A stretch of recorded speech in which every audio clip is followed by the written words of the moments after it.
Hey guys, സോണാസ് ഇന്റീരിയേഴ്സിന്റെ മറ്റൊരു വീഡിയോയിലേക്ക് സ്വാഗതം.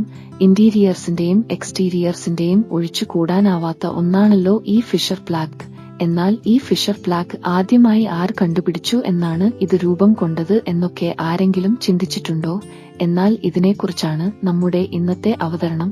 കെട്ടിട നിർമ്മാണ അനുബന്ധ സാമഗ്രികളിൽ വിപ്ലവകരമായ മാറ്റം കൊണ്ടുവന്ന ഒരു കണ്ടുപിടുത്തമായിരുന്നു ഫിഷർ പ്ലഗ് എന്നും വാൾ പ്ലഗ് എന്നും നാം വിളിക്കുന്ന ഫിഷർ ഡോവൽ.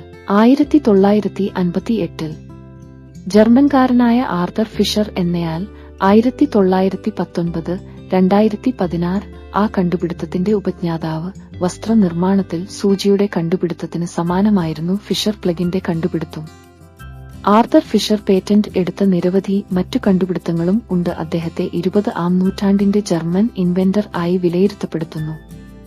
നമ്മൾ ഇന്ത്യക്കാർ ഒട്ടും മോശമല്ല എന്നും പറയാം. നമുക്കും ഉണ്ടായിരുന്നു ആദ്യം ഒരു ഫിഷർ പ്ലഗ്.